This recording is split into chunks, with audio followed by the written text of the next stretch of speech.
Bonjour à toutes, bonjour à tous. Je vous retrouve aujourd'hui pour aborder karma et vie passée. Alors j'espère que vous allez bien et que vous prenez soin de votre âme. Alors qu'est-ce que vivre sous la loi du karma? Rien n'est moins simple, surtout que nous ne gardons pas de souvenirs de ces différentes périodes de notre vie durant lesquelles nous avons tenté de nous améliorer. Et pourtant, ce n'est pas parce que nous ne nous en rappelons pas que cela n'existe pas.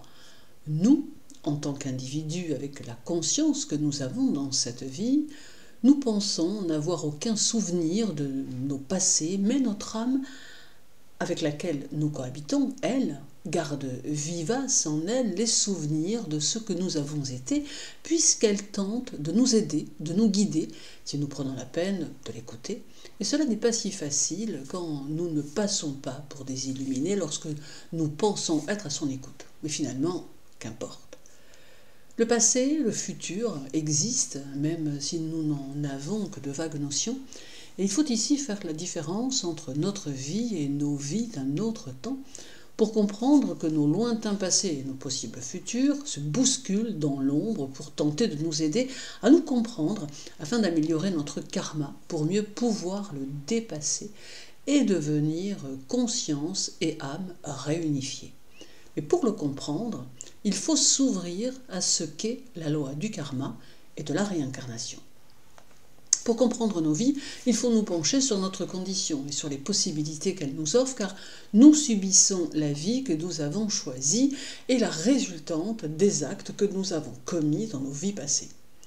Lorsque nous naissons, nous transportons avec nous nos bagages, et ils sont différents pour chacun d'entre nous. Certains naissent avec des atteintes de santé, d'autres dans des foyers difficiles, et d'autres encore dans des lieux harmonieux qui leur permettront de s'épanouir différemment.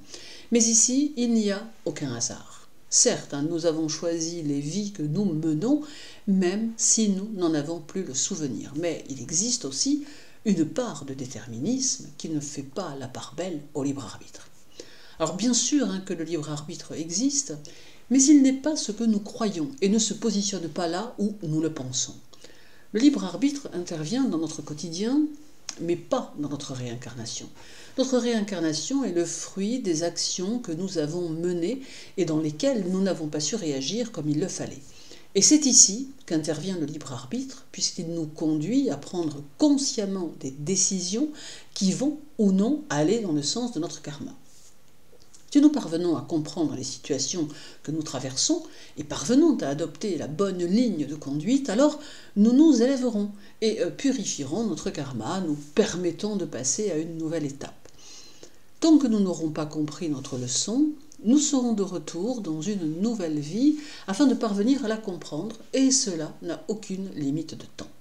Il est donc important d'accepter les situations de la vie pour en faire une force et tenter de les assumer et de les comprendre pour pouvoir enrayer notre karma et passer à une nouvelle étape qui nous offre une plus grande élévation spirituelle.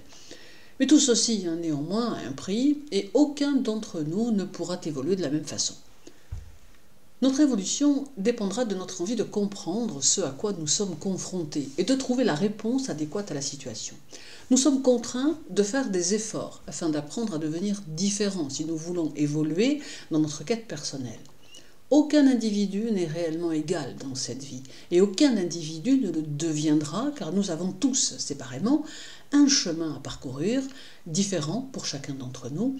Et quoi que l'on puisse nous conseiller de faire, et quelle que soit la manière dont on nous demande d'agir, nous ne pouvons le conceptualiser si ce n'est pas notre route. Ce qui revient à dire que nous devons accepter que les gens qui nous entourent n'ont pas le même mode de réflexion et d'intervention que le nôtre, car ils n'ont pas le même karma ou la même leçon à apprendre de la vie qui est la leur.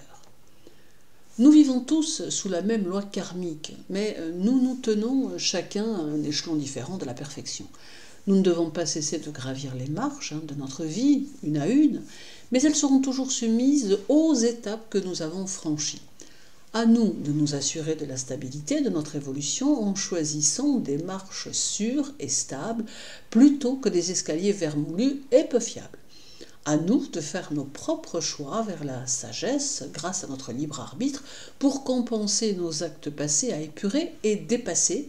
Et ce n'est qu'ici que nous pouvons user et abuser de notre libre arbitre, même s'il y aura toujours un prix à payer en fonction de nos propres choix. Je vous souhaite une douce journée, prenez surtout bien soin de vous, posez-vous les bonnes questions et à très bientôt.